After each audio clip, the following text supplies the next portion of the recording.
Good afternoon students, this is your PK sir, chemistry sir, welcoming you to the next lecture of class 12th NCERT chemistry chapter number 2 electrochemistry. इससे पहले हमने 9 lectures इस chapter में देख चुके हैं, तो ये इस चैप्टर का 10th लेक्चर है और आज हम बातें करने वाले हैं प्रोडक्ट्स ऑफ इलेक्ट्रोलाइसिस। ठीक है, तो इससे पहले के जो लेक्चर्स हैं उनको देखने के लिए आप जो हमारा आई बटन है उसके ऊपर क्लिक कर सकते हैं। ठीक है, चलिए स्टार्ट करते हैं। Products of electrolysis. इलेक्ट्रोलाइसिस की बात करें तो इलेक्ट्रोलाइसिस में देखिए हमने पहले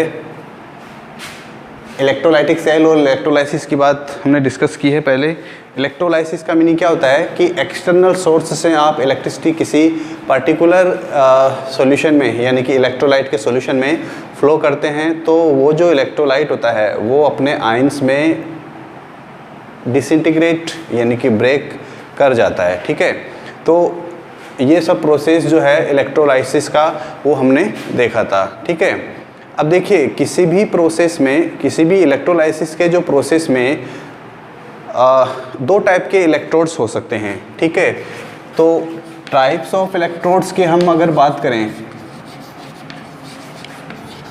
टाइप्स ऑफ इलेक्ट्रोड्स की अगर हम बात करें तो यहाँ पर आपके पास दो टाइप के इलेक्ट्रोड्स होते हैं। एक तो होता है इनर्ट इलेक्ट्रोड, इनर्ट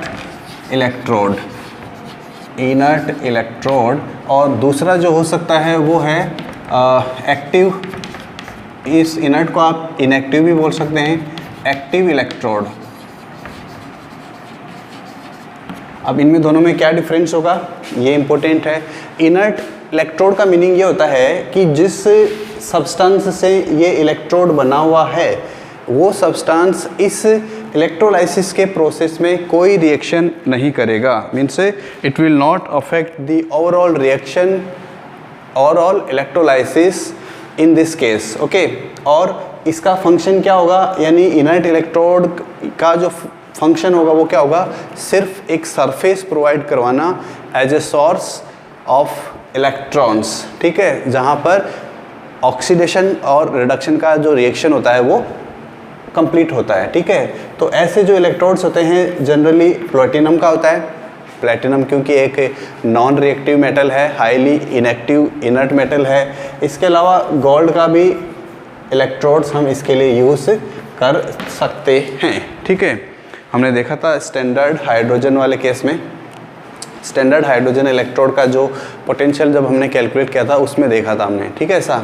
चलिए नेक्स्ट देखिए, इसके बाद एक्टिव इलेक्ट्रोड्स में क्या हो सकता है कि वो इलेक्ट्रोड जो है वो श्योरली उस इलेक्ट्रोलाइसिस के प्रोसेस में पार्टिसिपेट करेगा, और अगर वो इलेक्ट्रोड उसमें पार्टिसिपेट करता है तो जाहिर सी बात है उसकी जो इलेक्ट्रोड की जो साइज है वो कुछ ना कुछ चेंज करेगी। ठीक है, it may be depending upon the situation. Okay, now this is the first case, types of electrodes. अब नेक्स्ट जो आता है वो आता है कि प्रोडक्ट्स जो होता है इलेक्ट्रोलाइसिस का वो किस पे डिपेंड करेगा, प्रोडक्ट्स जो है वो किस पे डिपेंड करेगा। तो ये डिपेंड करेगा that what type of electrolyte you are using. Electrolyte means in which form you are using electrolyte. First it may be molten state, molten state means आपने जो इलेक्ट्रोलाइट लिया है वो मोल्टन स्टेट में है, और सेकंड है एक्वस स्टेट, एक्वस स्टेट। तो डिपेंडिंग अपॉन द सिचुएशन आपका जो प्रोडक्ट होगा इलेक्ट्रोलाइसिस का, इलेक्ट्रोलाइट जो है उसके बेस पे दो टाइप से हो सकता है, मोल्टन स्टेट में हो सकता है और एक्वस स्टेट में हो सकता है। ठीक है, अब देखिए जो आपने इस इलेक्ट्रोलाइट की फॉर्म में जो आपने इलेक्ट्रोलाइट लिया है उसके अंदर ऑक्सीडेशन और रिड्यूसिंग, ऑक्सीडाइजिंग और रिड्यूसिंग स्पीसीज जो होती है वो डिफरेंट होती है। ठीक है, तो उसी के बेस पे इलेक्ट्रोलाइसिस का प्रोसेस होता है। ठीक है, अब यहाँ पर एक इम्पोर्टेंट कॉन्सेप्ट है जिसको हम बोलते हैं ओवर पोटेंशियल। ओवर पोटेंशियल ये आपके लिए इम्पोर्टेंट है। Over potential very important point. What is the meaning of over potential? See कुछ केमिकल रिएक्शंस जो होती है, हम इलेक्ट्रोकेमिकल रिएक्शंस की बात करें स्पेसिफिकली, कुछ इलेक्ट्रोकेमिकल रिएक्शंस जो होती है अगर देखा जाए तो वो रिएक्शंस प्रैक्टिकली पॉसिबल है, लेकिन काइनेटिकली एक तो होता है प्रैक्टिकली फिजिबल पॉसिबल और एक होता है काइनेटिकली का मतलब होता है कि उनका जो रेट ऑफ रिएक्शन होता है ना वो बहुत कम होता है। तो ऐसे जो रिएक्शंस होते हैं उनमें क्या करता है, एक्सटर्नल जो ईएमएफ होता है जिसकी हेल्प से हम इलेक्ट्रोलाइटिक सेल का कंस्ट्रक्शन किए हैं, तो वो एक्सटर्नल ईएमएफ जो होता है उसको हमें इंक्रीज करना पड़ता है, कुछ एक्स्ट्रा पोटेंशियल सप्लाई करना पड़ता है, and that extra potential that makes an electrochemical cell feasible, that is called over potential. Okay, so this और पोटेंशियल जो होता है ये हमें अप्लाई करना पड़ता है, सो दैट जो पर्टिकुलर प्रोसेस है जो कि नॉर्मल कंडीशन में वेरी स्लो होता है वो हो सके। ठीक है, तो अब हम बात करते हैं एक पर्टिकुलर एग्जांपल की। ठीक है, कि उसमें क्या प्रोडक्ट बनेगा। जैसे एग्जांपल लिया हमने एग्जांपल लिया मोल्टन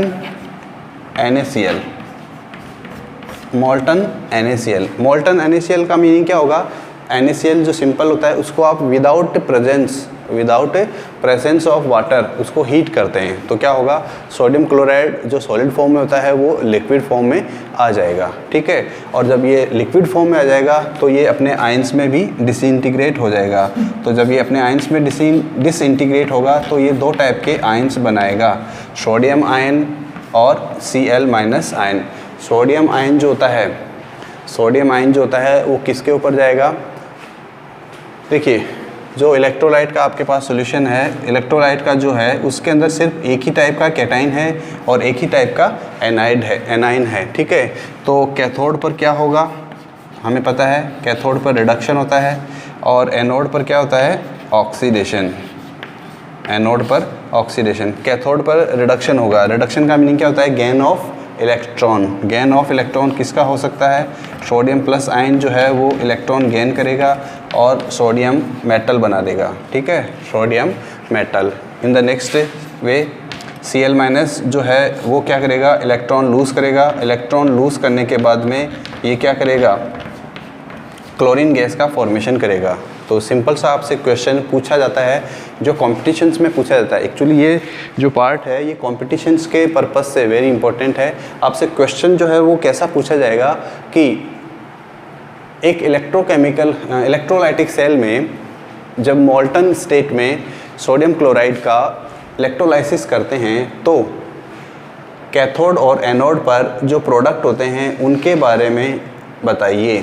तो देखिए यहाँ पर ये जो Cl2 है ये एनोड पर बनती है। Cl2 क्या है, गैसियस फॉर्म में है, और ये जो सोडियम है ये सॉलिड फॉर्म में बनता है। किस पर, सोडियम कैथोड पर, और एनोड पर क्या बनता है, क्लोरीन गैस बनता है। ठीक है, तो ये आपने को पता होना चाहिए। ठीक है, चलिए अब जो सोडियम क्लोराइड जो मोल्टन स्टेट में था उसकी जगह अगर हम दूसरा वाला ले लें, कौन सा एग्जाम्पल, एक्वस स्टेट वाला। तो एक्वस स्टेट वाला लेंगे तो क्या होगा, sodium chloride in aqueous solution. ठीक है, तो अब देखिए सोडियम क्लोराइड को जब आप वाटर में डालेंगे तो वहाँ पर क्या क्या पॉसिबिलिटीज़ है। सोडियम आइंस होंगे क्योंकि सोडियम क्या है, सॉल्ट है, और जो सॉल्ट होता है उसको जब आप वाटर में डालते हैं, किसी भी सॉल्ट को वाटर में डालते हैं तो वो अपने आइंस में बट जाता है, अपने आइंस में डिसइंटीग्रेट हो जाता है। ठीक है, तो यहाँ पर हम देख सकते हैं कि जो सोडियम आयन है वो बनेगा। नेक्स्ट क्लोराइड आयन भी बनेगा, सोडियम आयन, क्लोराइड आयन, और वाटर है तो वाटर के अंदर H+ आयन भी होते हैं कुछ, ऑल्दो वेरी लेस, बट कुछ H+ आयन भी प्रेजेंट होंगे। वाटर का जो सेल्फ आयनाइजेशन होता है, और वाटर के साथ में H+ के साथ में OH- आयन्स भी होंगे। ठीक है, और एक और स्पीसीज है जो कि है H2O, un-ionised molecules of water. ठीक है, अनआयनाइज्ड मॉलिक्यूल्स ऑफ वाटर। तो ये 5 टाइप की स्पीसीज है जो कि इस NaCl के सॉल्यूशन में, NaCl का जो एक्वस सॉल्यूशन है उसके अंदर उपस्थित है, उसके अंदर प्रेजेंट है। ठीक है, अब हमारे पास दो टाइप के कैटाइन है, there are two types of cations, ठीक है। और हमारे पास दो टाइप के एनाइन है, दो टाइप के कैटाइन है, दो टाइप के एनाइन है, ठीक है। अब आता है यहाँ पर कंपटीशन का केस, ठीक है, कि इन दोनों में से सोडियम प्लस आयन और हाइड्रोजन प्लस आयन, इन दोनों में से किसका कैथोड पर रिडक्शन होगा, ठीक है। तो हम बात करते हैं एट कैथोड। देखिए सोडियम प्लस जब इलेक्ट्रॉन को गेन करता है तो ये बनाता है सोडियम सॉलिड फॉर्म में, ठीक है। और ये जो सोडियम बनता है, इसके लिए जो रिडक्शन पोटेंशियल की वैल्यू है, उसका कितना वैल्यू है, -2.71 वोल्ट, ठीक है। यस, नेक्स्ट है H प्लस आयन। अगर H प्लस आयन का रिडक्शन होता है कैथोड पर तो ये क्या बनाता है, हाइड्रोजन गैस बनाता है, और हाइड्रोजन गैस का हाफ मॉलिक्यूल बनता है। और अगर आपको याद हो तो इससे पहले हमने देखा था स्टार्टिंग में कहीं पे कि हाइड्रोजन गैस का जो रिडक्शन पोटेंशियल होता है, H प्लस आयन का जो रिडक्शन पोटेंशियल होता है, उसको हमने एज्यूम किया है 0.0 वोल्ट, ठीक है। देखिए अब यहाँ पर एक सिंपल सा आपको कॉन्सेप्ट याद रखना है, एक सिंपल सा ट्रिक याद रखना है कि कैथोड के ऊपर उस रिएक्शन को हमें प्रेफर करना है। कैथोड के ऊपर अगर एक से ज़्यादा टाइप की रिएक्शंस पॉसिबल हो तो उन दोनों में से उस रिएक्शंस को हमें प्रायोरिटी देनी है, प्रेफर करना है जिस रिएक्शन का इलेक्ट्रोड पोटेंशियल का वैल्यू ज़्यादा होता है, ठीक है। ध्यान से सुनिए, ऐसा रिएक्शन जिसके लिए ई नॉट सेल का जो वैल्यू है, ये जो वैल्यू है वो किसका वैल्यू है, ई नॉट सेल का वैल्यू। तो जिस रिएक्शन के लिए ई नॉट सेल की वैल्यू ज़्यादा है रिडक्शन में, उसको हमें क्या करना है, प्रेफर करना है, ठीक है। तो अब इन दोनों में से कौन सी रिएक्शन प्रेफर होगी, ये वैल्यू, ये वाला जो केमिकल रिएक्शन है वो प्रेफर होगा, प्रायोरिटी बेस्ड होगा, ठीक है। तो कैथोड के ऊपर कौन सी गैस बननी चाहिए, हाइड्रोजन गैस, ठीक है, अकॉर्डिंग टू दिस रूल, ठीक है। अब देखिए H प्लस आयन जो है वो हमें मिलता कहाँ से है। H प्लस आयन आपको याद होगा, यहाँ पर ये जो वाटर है ये भी तो हमें H प्लस आयन और OH माइनस आयन दे रहा है, ठीक है। H2O जब डिसोशिएट होता है तो ये H प्लस आयन और OH माइनस आयन में डिसोशिएट होता है, तो ये हमें क्या दे रहा है, आयन्स दे रहा है। यानी अगर हम देखा जाए तो ये जो रिएक्शन बन रहा है उसके अंदर हम इसको ऐसे भी लिख सकते हैं कि कैथोड के ऊपर रियल में क्या हो रहा है, the reactions at the cathode, इसको हम कैसे लिख सकते हैं, H2O गिव्स, इसकी जगह पे हम ऐसा भी लिख सकते हैं H2O प्लस इलेक्ट्रॉन, और ये क्या करता है, H प्लस देता है, लेकिन H प्लस का यूज़ किस में हो गया, इलेक्ट्रॉन के रिडक्शन में, H प्लस इलेक्ट्रॉन से रिड्यूस हो गया, तो ये क्या बना दिया इसने, hydrogen gas, H2 half H2 और प्लस OH माइनस जो आयन है, OH माइनस आयन है, वो क्या रहेंगे, रिमेनिंग रहेंगे, ठीक है, जो कि यहाँ पर है रिमेनिंग में। तो ये रिएक्शन है कैथोड पर होने वाला, करेक्ट। अगर आपको एग्ज़ाम में मान लीजिए क्वेश्चन पूछा जाए कि एक्वस स्टेट में NaCl को जब इलेक्ट्रोलाइट के फॉर्म में यूज़ करते हैं तो कैथोड पर होने वाली रिएक्शन कौन सी है। Listen the question again, when NaCl aqueous is used as an electrolyte, then the reaction which is taking place at cathode is। अब यहाँ पर अगर आपको दो ऑप्शन दिए जाएं, यहाँ पर दो ऑप्शन, फर्स्ट ऑप्शन ये हो और सेकंड ऑप्शन ये हो, तो ध्यान रखना आपको ये वाला रिएक्शन मोर करेक्ट होने की वजह से क्या करना है, इसको क्लिक करना है, ठीक है। इस चीज़ का आपको याद रखना है, ठीक है। चलिए नेक्स्ट चलते हैं एनोड की तरफ। एनोड के पास दो ऑप्शन है, Cl माइनस और OH माइनस, Cl माइनस और OH माइनस, ठीक है। तो एनोड पर क्या होता है, देखिए एट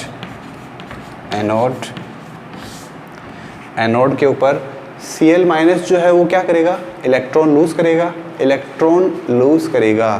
तो Cl माइनस इलेक्ट्रॉन लूज करेगा तो क्या बनाएगा, Cl2 गैस बनाएगा प्लस इलेक्ट्रॉन। इस रिएक्शन के लिए जो हमारा स्टैंडर्ड जो रिडक्शन पोटेंशियल है या जो ई नोट सेल है उसकी वैल्यू कितनी होती है, 1.36 वोल्ट, 1.36 वोल्ट। ठीक है, नेक्स्ट OH माइनस है हमारे पास। OH माइनस जो है वो क्या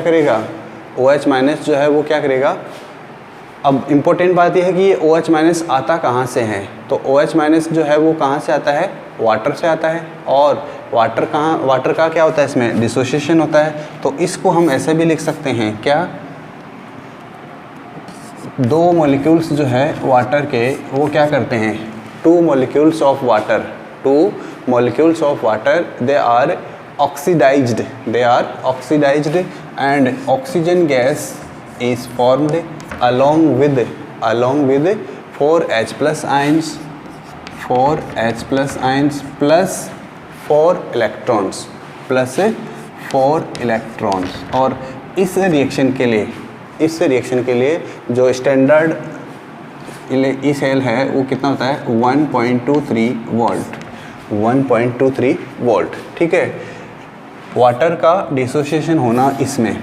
ठीक है, अब देखिए रूल क्या है, कैथोड के लिए हमने क्या देखा था, कैथोड के लिए यूँ देखा था कि जिस इलेक्ट्रोकेमिकल सेल का रिडक्शन पोटेंशियल ज़्यादा हो, यहाँ पर तो बात आएगी मोर की, उसको प्रेफर करना है, यानी वो रिएक्शन फिजिबल होगा। एनोड के केस में हमेशा याद रखना है कि जिसका EMF या सेल का जो पोटेंशियल है वो कम होता है, तो एनोड में क्या यूज करना है, लेस वाला जो रिएक्शन है उसको पोटेंशियल को उस रिएक्शन को प्रायोरिटी देनी है। इसके लिए वैल्यू की है 1.36 वोल्ट, इसके लिए वैल्यू है 1.23 वोल्ट। अगर इन दोनों का आप कंपैरिजन करें तो इसको प्रायोरिटी मिलनी चाहिए, लेकिन वाटर का डिसोसिएशन होना इतना आसान नहीं है। इस रिएक्शन को थोड़ा सा फास्ट करने के लिए हमें कुछ एक्स्ट्रा पोटेंशियल ऐड करना पड़ता है, सप्लाई करना पड़ता है in the form of our potential. और उसकी वजह से क्या होता है, ये जो 1.23 वोल्ट की जो वैल्यू है वो इंक्रीज हो जाती है और इससे ज़्यादा हो जाती है, 1.36 से ज़्यादा हो जाती है। ठीक है, तो अब ये 1.36 से ज़्यादा हो गया, मीन से सपोज 1.37 वोल्ट है, मैं कह रहा हूँ suppose, what is the exact value I don't know, okay, लेकिन इतना है कि ये 1.36 वोल्ट से ज़्यादा है, मान लीजिए 1.37। अब इन दोनों में कंपैरिजन कीजिए, एनोड के लिए क्या है, लेस पोटेंशियल वाली रिएक्शन को क्या करना है, हमें प्रायोरिटी देनी है। तो ये रिएक्शन जो है वो अब क्या होती है, यहाँ पर इसको प्रायोरिटी मिलती है। तो अब आपसे अगर कोई क्वेश्चन पूछा जाए कि कैथोड पर जो रिएक्शन हुआ उसमें क्या हुआ और एनोड पर जो रिएक्शन हुआ उसमें क्या हुआ, तो ओवरऑल रिएक्शन की अगर हम बात करें तो यहाँ पर देखिए ओवरऑल रिएक्शन में सोडियम क्लोराइड,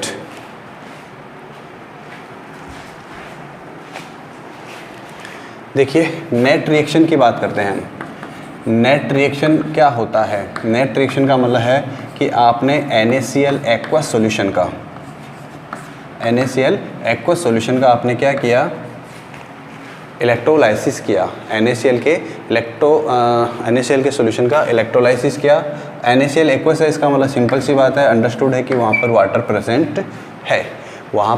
प्रेजेंट है। तो हमें यहाँ पर क्या मिलता है, Na प्लस आइंस मिलता है, ओके, कौन सी स्टेट में, एक्यू फॉर्म में, प्लस OH माइनस आयन मिलता है, कौन सी फॉर्म में, एक्वस फॉर्म में, प्लस हाइड्रोजन गैस बनती है। देखा था हमने हाइड्रोजन गैस कौन से वाले में बनी थी, यहाँ पर इस वाली गैस को हमने प्रायोरिटी दी थी या इसको दी थी, हाँ सॉरी, इसमें H गैस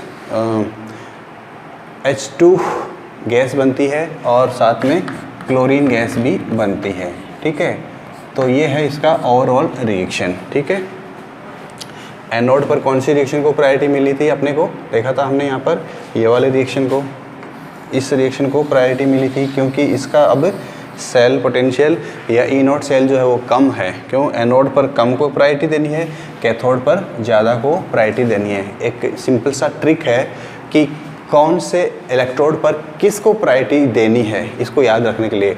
तो कैथोड के अंदर देखिए 1 2 3 4 5 6 7 लेटर्स हैं, एनोड के अंदर 1 2 3 4 5 हैं, तो इसमें 7 लेटर्स हैं, यानी कि ज़्यादा लेटर हैं, तो जिस पे ज़्यादा लेटर है उसमें ज़्यादा को प्रायोरिटी देनी है, जिसमें कम लेटर हैं 6 लेटर्स हैं तो उसमें कम वाले को प्रायोरिटी देनी है। ठीक है, ये सिंपल सा एक कंपैरिजन में आपको काम आएगा। ठीक है, तो ये था एक नेट रिएक्शन जब NaCl एक्वस का आप इलेक्ट्रोलाइसिस करते हैं। अब आपसे क्वेश्चन कैसा पूछा जाएगा इसके ऊपर, देखिए क्वेश्चन ये पूछा जाएगा आपसे कि जब NaCl एक्वस का इक्वेशन आया हुआ है, एक्चुअली जब मैंने एग्ज़ाम दिया था नवोदय विद्यालय इसके लिए KVS के लिए, तो उसमें ये क्वेश्चन पूछा गया था। ठीक है, उसमें क्या क्वेश्चन था कि the products which of the following is not the product, which of the following is not the product of electrolysis of NaCl aqueous solution. ठीक है, तो उसमें आंसर्स ऑप्शंस में क्या क्या था, फर्स्ट ऑप्शन था NaOH, फर्स्ट ऑप्शन था NaOH, सेकेंड ऑप्शन था H2 गैस, थर्ड ऑप्शन था Cl2 गैस और फोर्थ ऑप्शन था इसमें क्या बोलते हैं इसको,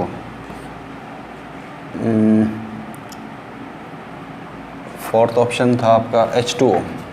ठीक है, ये क्वेश्चन था कि इनमें से कौन सा प्रोडक्ट इस रिएक्शन में इलेक्ट्रोलाइसिस में नहीं बनता है। तो देखिए फर्स्ट वाला ऑप्शन तो दिख रहा है यहाँ पे, क्यों, क्योंकि सोडियम आयन एक्वस स्टेट में और हाइड्रोक्साइड आयन एक्वस स्टेट में वो आपस में रिएक्शन कर लेंगे तो NaOH बन जाएगा, यानी ये तो बनता है। हाइड्रोजन गैस आ रहा है इक्वेशन में, ये भी बनता है, क्लोरीन गैस ये भी है, बनता है, लेकिन वाटर थोड़ी ना बनता है इस रिएक्शन में, वाटर तो ऑलरेडी प्रेजेंट है, तो ये इस रिएक्शन का प्रोडक्ट नहीं है, ये इस रिएक्शन का प्रोडक्ट नहीं है। ठीक है, तो इसलिए इसको हम आंसर के फॉर्म में टिक करते हैं। ठीक है, अब देखिए इसके अलावा अगर अपन एक और एग्जांपल की बात करें कि सल्फ्यूरिक एसिड का जब हम इलेक्ट्रोलाइसिस करते हैं तो उस कंडीशन में एनोड पर कौन सी रिएक्शन होती है और कैथोड पर कौन सी रिएक्शन होती है। तो एनोड पर जो रिएक्शन है वो है, एक तो ये वाली रिएक्शन है एनोड पर होने के लिए, किसमें, सल्फ्यूरिक एसिड के इलेक्ट्रोलाइसिस में, electrolysis of sulphuric acid. Yes,